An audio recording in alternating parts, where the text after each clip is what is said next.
sudah mengalami pencurahan Roh Kudus. Terima kasih Bapa. Kami percaya Roh Kudus urapi setiap kami. Tuhan, ambil alih seluruh beban hidup kami Tuhan. Yang sakit Tuhan sembuhkan, yang lemah Tuhan kuatkan, yang susah Tuhan berikan jalan keluar Tuhan, memberikan kekuatan yang luar biasa Bapa. Terima kasih Tuhan Yesus. Setiap kuasa-kuasa yang bukan berasal dari Tuhan yang menghalangi kami untuk menerima lawatan Tuhan, kami singkirkan semua di dalam nama Tuhan Yesus Kristus. Dan hati kami siap untuk dipulihkan, hati kami siap untuk dibebaskan Tuhan. Dan kami rindu hari ini lawatan-Mu terjadi tempat ini Bapa. Roh Kudus urapi hamba-Mu yang akan menyampaikan kebenaran firman-Mu, karena kami percaya Tuhan Yesus bahwa tanpa kuasa-Mu Tuhan kami tidak bisa berbuat apa-apa. Oleh sebab itu Bapa, kami rindu lawatan-Mu terjadi hari ini di tempat ini Tuhan, sehingga jemaat mengalami kebangunan rohani yang luar biasa. Terima kasih Bapa, terima kasih Yesus, terima kasih Roh Kudus.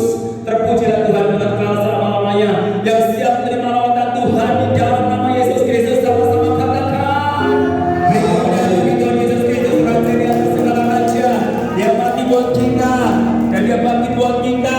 Dia hidup dan naik ke surga juga buat saya dan saudara. Haleluya. Silakan duduk. Salam Bapak Ibu sekalian, apa kabar? Ya, dahsyat, luar biasa. Luar biasa atau biasa di luar? Luar biasa ya. Karena kita punya Tuhan Yesus yang luar biasa. Bapak Ibu sekalian yang kasih dalam Tuhan Yesus Kristus, saya percaya bahwa hari ini kita ada oleh karena berkat kemurahan Tuhan, dan hari ini kita ada oleh karena lawatan Tuhan. Hari ini kita ada bahwa kita rindu mengalami perjumpaan pribadi dengan Tuhan Yesus Kristus.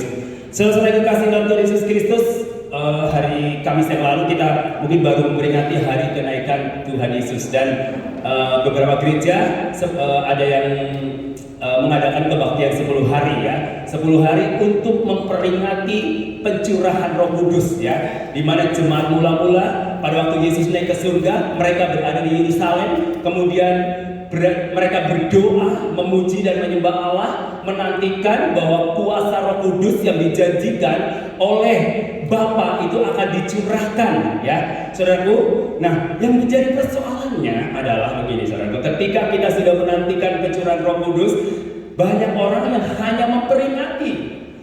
Jadi hanya memperingati sejarah jemaat mula-mula, bahwa jemaat mula-mula itu luar biasa, jemaat mula itu dahsyat, mereka bisa menyembuhkan orang sakit, mereka bisa berbahasa roh, mereka bisa mengadakan tanda-tanda ajaib. Tetapi saudaraku, banyak umat Tuhan atau gereja masa kini ketika Roh Kudus dicurahkan atau melawat, dan kita pada kaget.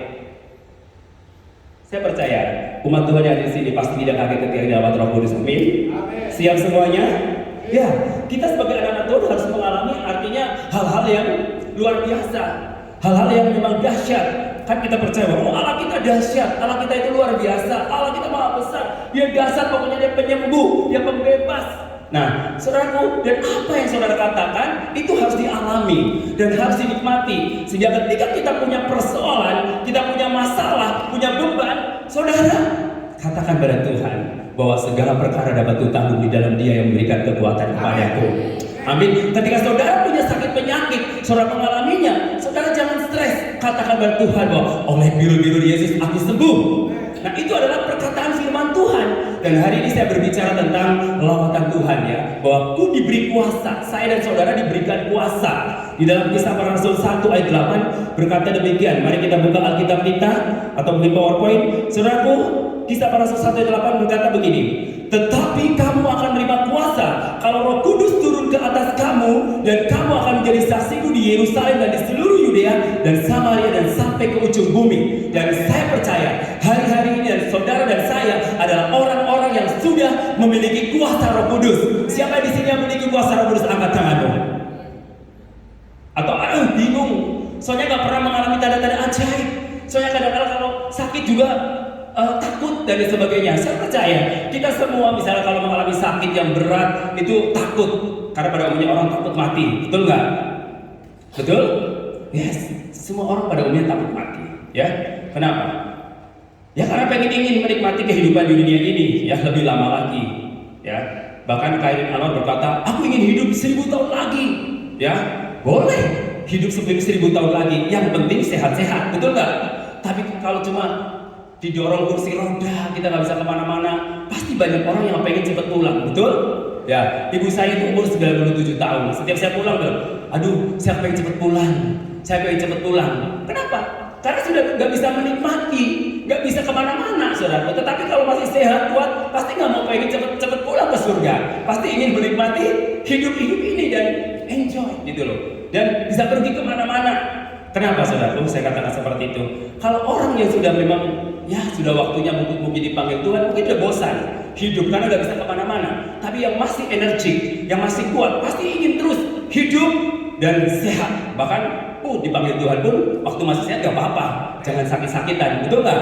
Nah, saudara-saudara yang kekasih dalam Tuhan Yesus Kristus, tetapi kamu akan terima kuasa, ya artinya ku diberi kuasa. Saya dan saudara itu punya otoritas, dan siapa yang berkata berikan kuasa itu? Siapa yang berkata aku akan menerima Roh Kudus atau kuasa? Siapa, saudaraku? Itu Kristus sendiri, Tuhan Yesus sendiri, Bapa sendiri, bahwa Dia itu memberikan kuasa kepada saya dan saudara. Kuasa artinya adalah otoritas. Otoritas kerajaan Allah itu diberikan kepada saya dan saudara. Dan orang yang punya otoritas, ya contohnya misalnya, ya presiden kita punya otoritas. Misalkan dia berkata A, pasti seluruh bawahannya akan menjalankan sesuai dengan perintahnya. Kalau seandainya dia bawahannya ada yang menjalankan tidak sesuai dengan perintahnya, pasti akan terjadi masalah besar, saudaraku. Karena apa? Presiden punya otoritas, punya kuasa, ya, punya power yang bisa digunakan untuk melakukan apa saja sesuai dengan tujuan atau visi dan misi pemerintah negeri ini. Dan saya percaya juga di sini ada otoritas. Misalkan otoritasnya siapa? Bapak Hendra. Ada otoritas, ada kuasa, ada power yang diberikan kepada Bapak Hendra untuk memimpin, untuk menjalankan tugas-tugasnya, dan otomatis bawahan-bawahannya atau rekan-rekan sekerjanya harus mengikuti peraturan-peraturan yang sudah ditetapkan. Apabila dilanggarnya, pasti terjadi masalah atau konflik, saudaraku. Dan saya mau katakan hari ini, Tuhan memberikan kuasa itu bukan setengah-setengah. Tuhan memberikan kuasa itu bukan seperempat, tidak, saudaraku. Tetapi Tuhan memberikan otoritas kepada kita full, sepenuhnya, 100%, saudaraku.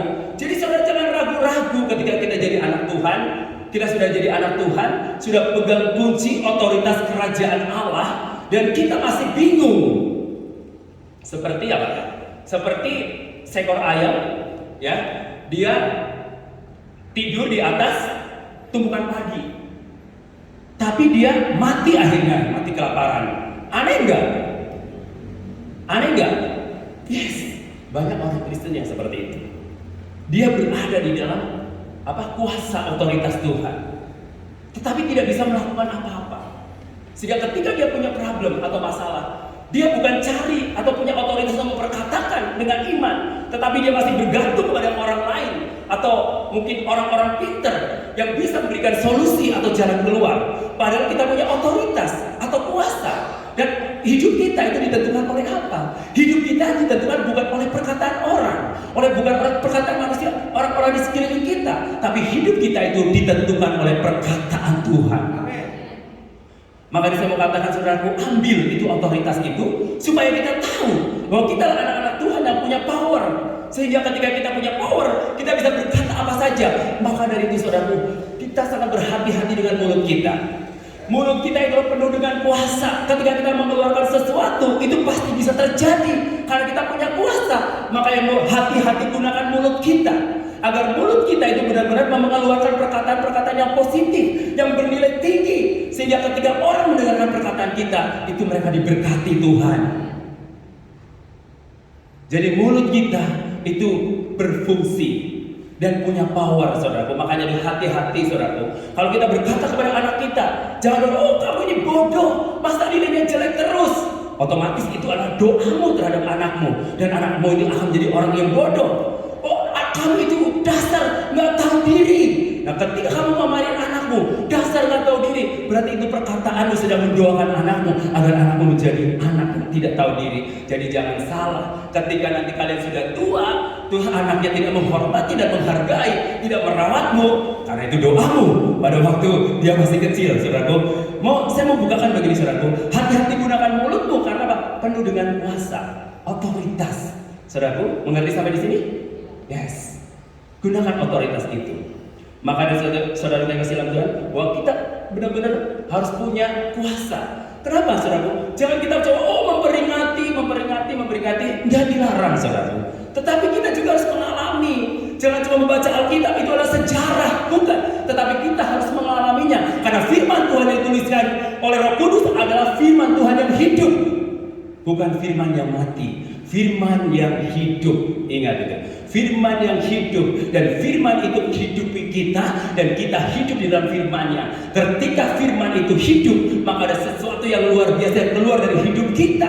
Jadi saudaraku, maka dari itu Alkitab berkata, berbahagialah orang yang baca, merenungkan firman Tuhan siang dan malam, dan terlebih berbahagia lagi orang yang melakukan firman. Dan orang boleh baca dari kitab Kejadian sampai Wahyu mungkin sudah 10 kali, tetapi kalau dia tidak mengalami firman, atau firman itu tidak hidup dalam dirinya, maka semuanya sia-sia, dan dia tidak akan mengalami hidup yang bahagia.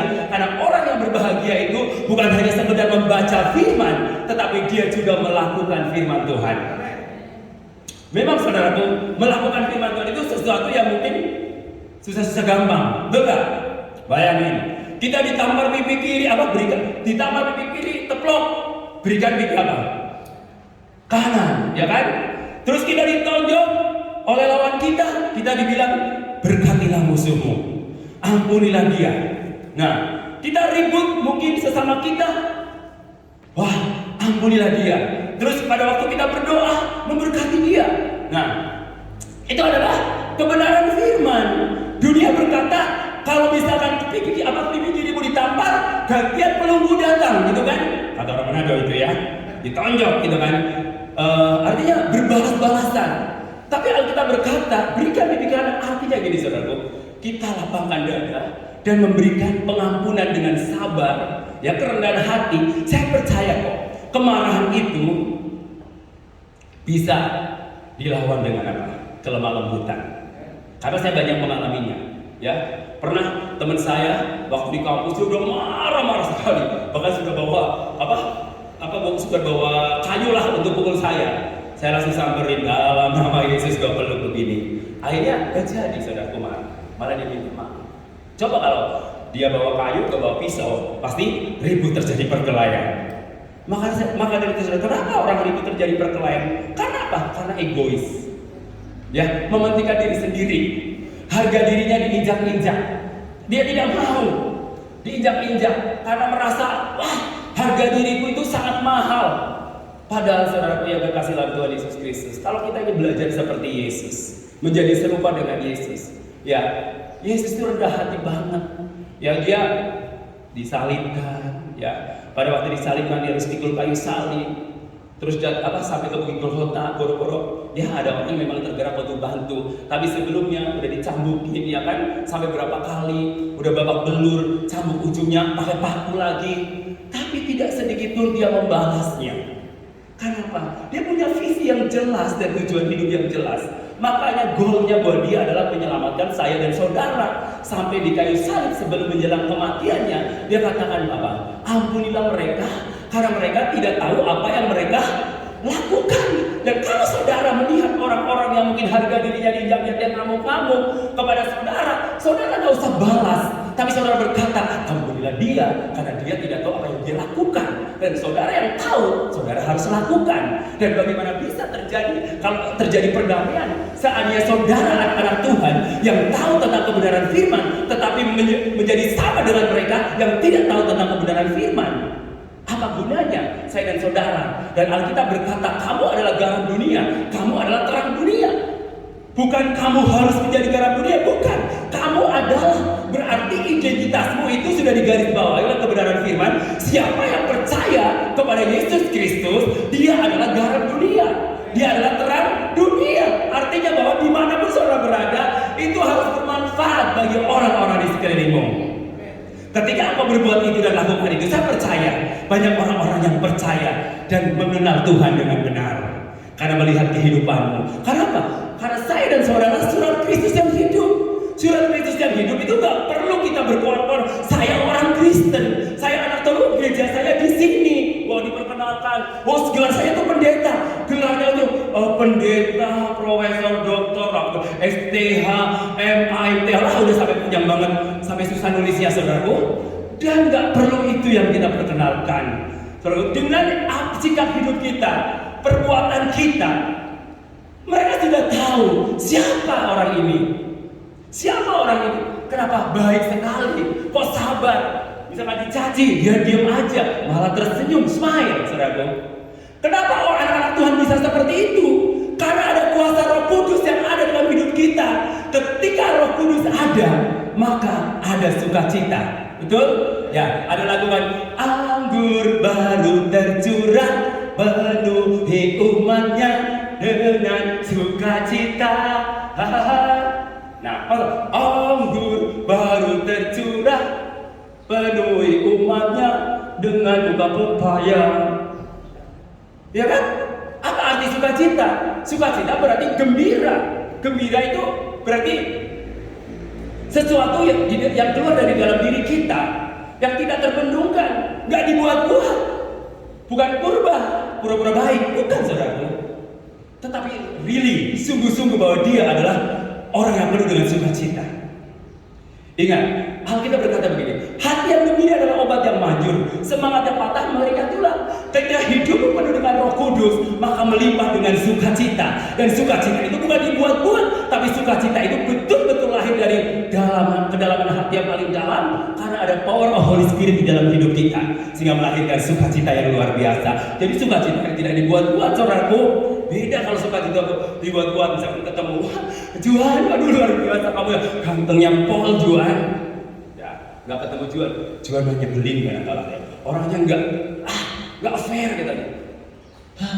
Di depan seperti sukacita, di belakang beda lagi. Nah, itu namanya munafik, muka nabi, pikiran kriminal. Ya, ketemu cipiki, tapi di belakangnya ngomongin, kejelekin, ya kan? Wah, ini Pak Hendra luar biasa, khotbahnya bagus banget. Beres keluarga ketemu Pak Hendra, males ngantuk khotbahnya.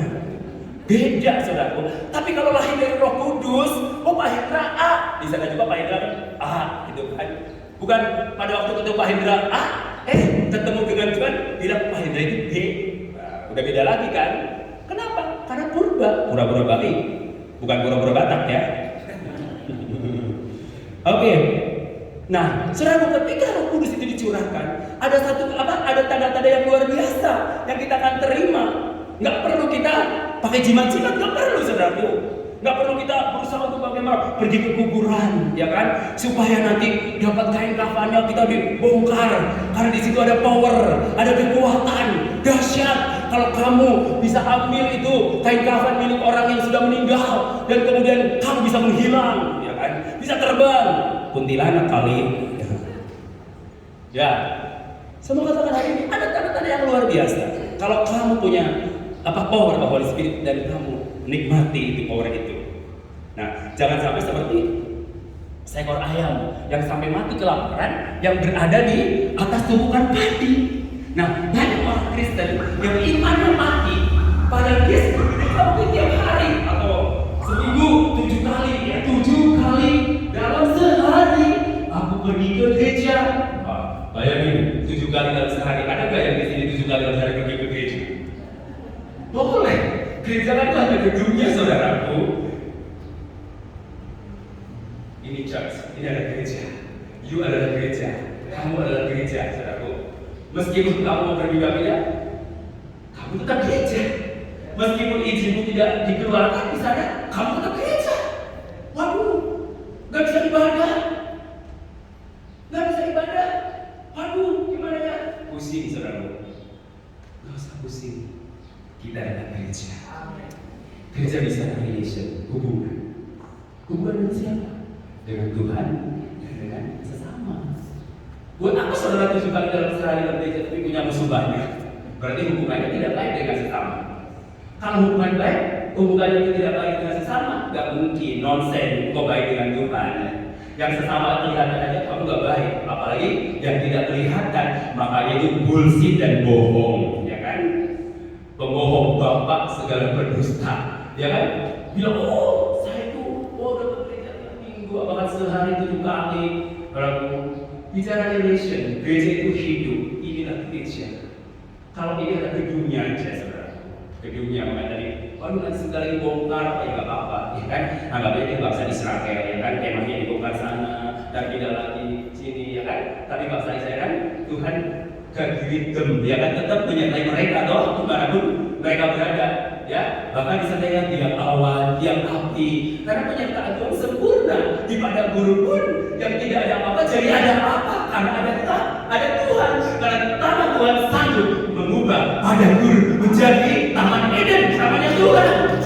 Tuhan bisa mengubah keluargamu yang tadinya padang gurun menjadi taman Tuhan. Kenapa?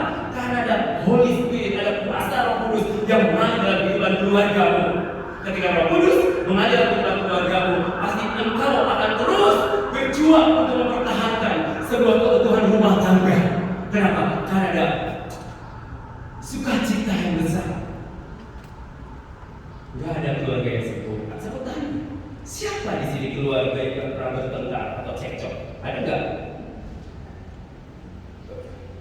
Ya, kalau suami istrinya bisu kali, ya. Saya bakal diem, ya kan? Ya udah cari aja yang bisu, saya nggak pernah bertengkar. Ya, kalau bisu nggak romantis dong, nggak pernah ngomong kata-kata indah, cuma cari yang bisa ngomong suka marah-marah, ya kan? Nah, selalu mau pilih yang mana? Mau mungkin pasangan kita bisu, mau tidak bisu. Kalau belum di dalam Tuhan ya tetap terjadi. Yang sudah di dalam Tuhan aja sudah sering ribut, apalagi yang belum di dalam Tuhan, betul nggak? Yang paling penting kita dasarnya apa? Yaitu kasih. Di dalam kasih pasti ada pengampunan. Di dalam kasih pasti ada sukacita. Di dalam kasih pasti ada kelembutan. Di dalam kasih pasti ada kesetiaan, setia. Bukan segala tikungan ada. Setia itu berarti terus konsisten dan tidak pernah tergoyahkan oleh kuasa apapun, saudaraku. Jadi setia, tidak lekang oleh panas dan tidak lekang oleh hujan. Di saat banyak uang tetap sayang, nggak banyak uang pun tetap sayang. Jangan nggak banyak uang, abang ditendang. Iya memang. Saya katakan kita, saya pernah dengan yang menikah harus matre lah. Masa kalau nggak matre, cara kita dikasih makan apa? Dan tadi kali bilang kalau yang sudah 50 tahun mau menikah sudah cari yang banyak ininya. Kenapa? Kalau sudah tua, nanti jangan kamu disuruh ngurusin suami orang jadinya. Kita yang kerja sama ceweknya. Kita harus jual mahal dong. Apalagi kalau kita sudah punya power, betul nggak? Nah, ngapain kita misalnya mau menikah untuk jadi susah? Wah, pasang status. Biar aku susah, yang penting bahagia. Kalau aku baca statusnya, semoga kamu susah terus, biar kamu bahagia. Langsung saya komen ini, semoga kamu susah terus ya. Karena kamu susah pasti kamu bahagia. Ada yang begitu saudaraku? Susah tapi bahagia? Saya mau tanya, susah tapi bahagia? Meskipun saya susah menderita dalam dunia, saya mau Yesus sampai selama-lamanya. Ketika susah, kita menderita, itu karena Injil, karena Kristus, kita pasti akan tetap kuat. Dan kita tetap untuk selama-lamanya mengiring Yesus. Tidak akan pudar iman kita. Karena ada power of Holy Spirit, ada kuasa Roh Kudus, ada kuasa yang diberikan kepada kita untuk melakukan segala perkara. Dan ingat itu. Jadi sekarang saudara kalau mau kemana-mana, saudara ingat di dalam mobil pun saudara perkatakan firman. Wah macet nih. Dalam nama Yesus kan raja mau lewat saudara. Anak raja mau lewat saudaraku. Dan itu sering terjadi loh, ya. Temanku sering kali teleponin, wah om jangan ke sana katanya, macet. Apa namanya mudik macet? Kalau nggak macet namanya bukan mudik dong, ya kan? Namanya mudik macet ya wajar. Semua orang pengen keluar, ya kan? Kecuali kalau misalkan semua orang bangsa Indonesia sejuk semua di rumah semua, gitu kan? Ya kan mau keluar mau enjoy, biarin aja. Macet, gimana-mana macet. Bahkan kemarin waktu lebaran 17 jam dari Pelabuhan Ratu ke Sukabumi, keren nggak?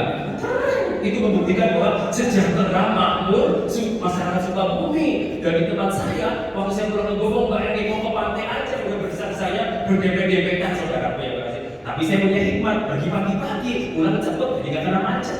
Anak raja, ya jangan salah, bermacet-macetan, ya bang. Bayangin pergi ke bulan, padahal mungkin orang itu sering pergi ke bulan batu, tapi dia malah macet-macetan.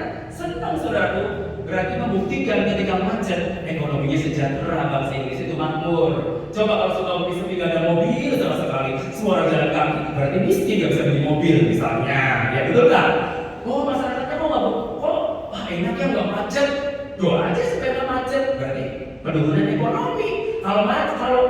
Kalau macet, oh berarti luar biasa ini ya. Lihat aja waktu puasa, saudaraku di jalan Sukabumi itu gak bisa lewat. Mau booking restoran juga harus seminggu sebelumnya bayarin. Berarti masyarakat Sukabumi banyak uangnya, ya.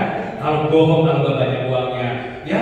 Tapi kok kenapa kalau beli gereja cuma sedikit? Ya beda lah buat makan kan. Wah, berarti gereja mah tiket tiap minggu kok ngapain gitu kan? Ya kan kadang-kadang kalau kita buat makan, rela semuanya. Kalau buat korban persembahan, mana yang paling kecil ya, dicari-cari, aduh ini besar, aduh gak tukar dulu deh. Yang ketawa pasti pengalaman pribadi ya. Tapi hari ini tidak terjadi karena ada kuasa Roh Kudus yang mentransformasi kita. Ketika Roh Kudus mentransformasi kita dari yang ingin kita jadi murah hati. Ya betul saudaraku, ya tanya kita itu buat apa sih? Ya kan ngumpulin banyak harta juga, nanti kalau mati ya 2 kali 1 toh kaflingnya. Mau di San Diego Hill yang miliaran 2 kali 1-nya juga tetap dia kembali menjadi tanah. Saudaraku, mau di kuburan yang kerkok juga kembali menjadi tanah, ya kan? Pada waktu itu yang menyertai apa saudaraku? Yang menyertai kalian ketika mati, emas, berlian, rumah, mobil. Ya, yang menyertai apa? Perbuatan baik kita. Apa yang kita kerjakan selama di muka bumi ini, itu yang menyertai kita. Makanya jangan jauh berbaik. Meskipun orang-orang di sekelilingmu mencacimu, menghinamu, tetap lakukan yang terbaik. Yang penting relation. Makanya gereja itu bicara relation. Kalau hubungan kamu baik dengan Tuhan, dengan sesamamu baik, orang mau ngomong apa kita cuek. Visi kita untuk Tuhan Yesus Kristus, bukan untuk kamu. Betul nggak? Yes. Oke, ada tanda-tanda yang luar biasa yang Tuhan berikan buat saya dan saudara ketika saudara sudah menerima kuasa atau power of Holy Spirit itu ya. Markus 16 ayat 17. Ya, tanda-tanda ini akan menyertai orang-orang yang percaya. Mereka akan mengusir setan-setan. Nah, saya mau tanya saudara, pernah saudara mengusir setan? Kalau doa mengusir setan, Pak Pendeta, ayo kita ada doa mengusir setan. Pak Pendeta di depan dia. Pak Pendeta di sana. Ada saudara saya, dia mau ceritanya mengusir setan. Jadi suruh keponakannya pergi, dia mundur ke belakang, kami di depan. Nah, saudara yang saya bagaimana kita punya power, ya? Bagaimana setan mau lari? Kita sendiri takut sama setan. Masa setan makan setan? Ya, kalau kita takut sama setan, gak beda jauh sama setan. Betul nggak? Kita yang harus takutkan dia, karena kita punya kuasa, saudara. Bahasa sering itu dipanggil untuk doa keras supaya setan mengusir itu. Paling senang aku itu kalau saudara. Oke, datang. Ya, siapa datang? Ada satu itu anak lalu dia berkeluarga. Dia kerasukan luar biasa. Sampai dia mau cakik lehernya, dia mau colok matanya. Udah mungkin berbagai tabib datang, nggak lepas-lepas. Saya datang, nyanyi dalam nama Yesus. Saya cuma minta tadi dalam nama Yesus. Oleh darah Yesus, oleh nama Yesus. Keluar, ya kan? Dia kan paling takut sama Yesus. Masa oleh nama Romel, dia bakal keluar, gitu kan? Oleh nama Rita, gitu kan? Dia akan keluar, saudaraku. Kalau oleh nama Yesus dia gemetar, dia pasti agak gemetar, teriak, ya kan? Nah dalam waktu ya 1 jam dia langsung keluar. Hari kita punya power. Kamu punya power, punya kuasa, otoritas, lakukan itu. Jadi kalau di rumah ada misalkan tiba-tiba ada setan, gak usah bilang, Pak Hendra tolong ke sini, ada setan, gitu kan? Cukup dengan kita berkatakan ada power, kita punya tanda-tanda yang menyertai kita, karena kita punya kuasa Roh Kudus. Pegang itu saudaraku, ya.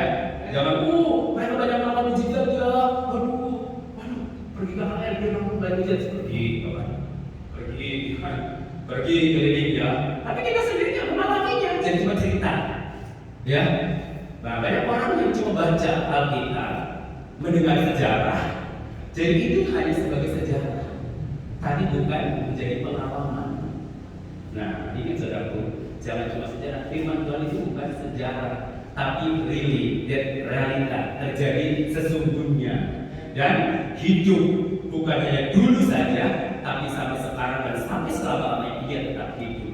Makanya setiap perkataan yang tertulis inilah perkataan firman, berarti perkataannya Allah, tidak pernah salah. Saudara percaya ini cukup deh, gak usah nambah yang lain. Pasti sudah jadi orang Kristen yang hebat dan luar biasa. Amin. Oke, di sini katakan tanda-tanda ajaib selain mengusir setan demi namaku, mereka akan berbicara dalam bahasa-bahasa yang baru bagi mereka. Ya, bahasa-bahasa yang baru. Yaitu bahasa Alinya, bahasa asing. Bahasa asing begini saudara, mungkin pada bingung antara bahasa roh dan bahasa asingnya. Bahasa asing misalnya ini, mari ini lah ya, mari ini. Dia dulu satu tim di anak muda ya. Mari ini dari ketemu, saya melihat banyak teman-teman yang masih tetap ada di dalam Tuhan ya. Di sini itu luar biasa ya, luar biasa kita bisa ketemu lagi. Dan saya berkat karya bahasa asing ini, misalkan hari ini nggak bisa bahasa Mandarin, ya kan? Nggak pernah belajar bahasa Mandarin. Nah, tiba-tiba diutus ke Cina, ya kan? Di Cina, dia tiba-tiba pada waktu di doa, dia mengeluarkan bahasa Mandarin dengan lantang. Kemudian orang Cina itu menerjemahkan bahasa Mandarin Marini. Sedangkan Marini itu tidak pernah belajar bahasa Mandarin, tapi dia bisa berkata-kata bahasa Mandarin. Nah, itu namanya bahasa asing. Karena bahasa roh itu nggak ada yang bisa terjemahin, kecuali ada orang yang mempunyai karunia yang menerjemahkan, ya. Dan itu hanya bisa dimengerti oleh dirinya dengan Tuhan. Kalau tidak diterjemahkan, tapi kalau diterjemahkan itu bisa berfungsi untuk dirinya dan untuk orang-orang di sekelilingnya. Bisa berupa nubuatan akhirnya pesan Tuhan melalui bahasa roh itu. Jadi intinya bahasa roh itu tidak sesat karena ada di dalam firman Tuhan. Saya katakan itu ya, saudaraku. Kemudian mereka akan memegang ular dan sekalipun mereka minum racun maut, mereka tidak akan mendapat celaka. Saya katakan ini, jangan coba-coba. Artinya ya, maksudnya gini saudaraku, kalau saudara pergi ke satu daerah, misalkan yang banyak ilmu hitamnya, tiba-tiba saudara bertemu ke rumah orang, dan kemudian orang itu suruh saudara minuman. Ternyata dalam minuman itu sudah dikasih racun. Nah, saudara kan karena nggak tahu bahwa dia meracuni kita, kalian minum aja. Ya, minum racun sekali. Makanya kalau misalkan mau minum, doa dulu. Gimana pun saja tahu, mentang-mentang minum air putih nggak doa. Kalau makan babi panggang baru doa. Doa nggak dalam nama Yesus kalau mau minum, apalagi di rumah orang lain yang saudara mungkin itu nggak terlalu kenal banget minum dalam nama Yesus. Mungkin dia udah kasih racun dan saudara tidak pernah nikmat dia karena ada kuasa yang mengubahkan air racun menjadi air murni sehingga tidak mematikan kita. Jadi apapun Tuhan bisa kerjakan, saudara. Jadi bagi Tuhan tidak ada yang mustahil.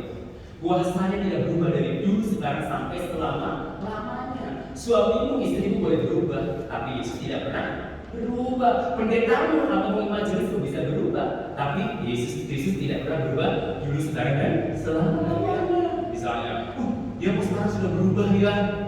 Bukan Tuhan Yesus dia. Kalau Tuhan Yesus tidak berubah dulu, sekarang, selama-lamanya. Kalau manusia bisa berubah. Kemudian yang berikutnya, mereka tidak akan mendapat celaka. Mereka akan meletakkan tangannya atas orang sakit dan orang itu akan sembuh. Ya, keren nggak?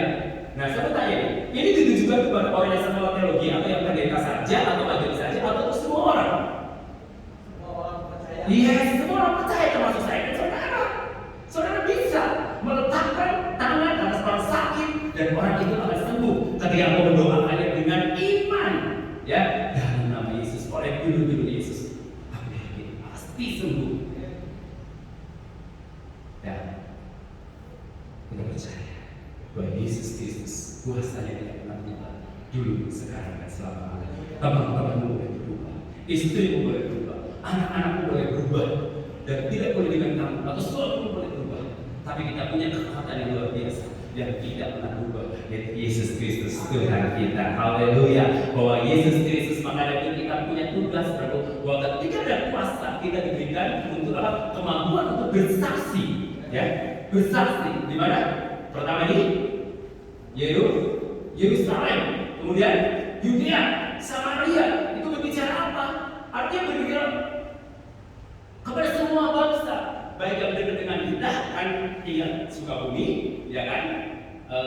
Terus ketika kamu mungkin pergi ke Papua, atau mungkin kamu pergi ke daerah Padang, atau di baik mana pun berada, kita menjadi saksi. Artinya apa? Itu adalah kuasa untuk menceritakan kabar baik. Supaya apa, saudaraku? Kalau kita menceritakan kabar baik, karena orang yang tidak pernah diceritakan tentang kabar baik, mereka sulit untuk menerima Kristus. Karena iman timbul dari pendengaran akan kitab suci. Dan contohnya, saudara kalau misalkan selalu berbicara firman, lantas saudara pasti tentang firman. Tapi kalau saudaranya biasa ngobrolnya kata-kata kotor, ya, alat-alat fitnah yang sering dibicarakan, kira-kira kalau lantas bilangnya apa? Pasti keluar kata-kata kotor kan? Tapi kalau misalkan ceritanya tentang kebenaran, pada waktu dikecilin di jalan orang bilang, dah Yesus gitu kan, rohani kan? Iya. Dulu waktu aku di Manado ya, naik delman di depan, naik delman, enakan di depan. Tiba-tiba apa sih, kudanya keluar kotoran kan? Orang pada langsung, udah Yesus ya, kotoran aja dibilang gak ada Yesus ya kan? Keren lah, karena selalu perkataan itu tentang kebenaran firman. Jadi setiap hari di mobil, dimanapun saja berada. Baik Bapak Ibu sekalian yang saksi, kenapa kita harus bersaksi? Bersaksi itu adalah supaya orang-orang bisa mendengarkan tentang kebenaran firman. Kebenaran firman itu adalah Yesus datang, Yesus adalah Tuhan buat semua orang. Makanya kalau bersaksi jangan menceritakan agama kita. Tapi bersaksi itu menceritakan bahwa Yesus Kristus telah mati dan dia dikuburkan dan bangkit pada hari ketiga, ya, untuk menebus dosa saya dan saudara. Jadi Kristus datang itu semua orang, semua bangsa. Ingat, Yesus tidak pernah bicara agama. Yesus bicara tentang apa? Kasih, keselamatan. Dia rela mati buat saya dan saudara karena untuk menyelamatkan saya dan saudara. Amin. Saudara menjadi saksi, ya, ceritakan tentang Tuhan Yesus kepada semua orang.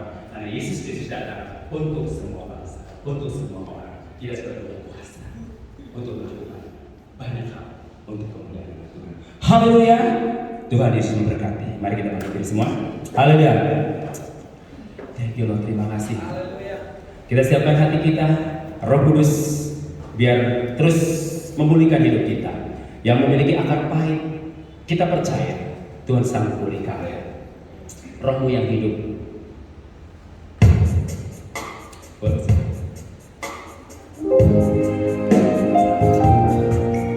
Buka hatimu dan angkat suaramu dengan segenap hatimu. Haleluya. Thank you Lord Jesus. Amin. Terima kasih Bapak.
percaya Tuhan Yesus bahwa Engkau Allah yang sanggup memulihkan hidup kami. Dan saat ini kami sudah punya kuasa, otoritas dari tempat yang maha tinggi untuk menaklukkan atau mengusir setan-setan, untuk menyembuhkan orang sakit ketika kami menumpangkan tangan atas orang sakit. Bahkan ketika kami mengikuti uji, ada orang yang berbuat jahat kepada kami dan air minum itu diberi racun, dan kami tidak akan mati karena Tuhan sanggup mengubahkan air beracun itu menjadi air murni.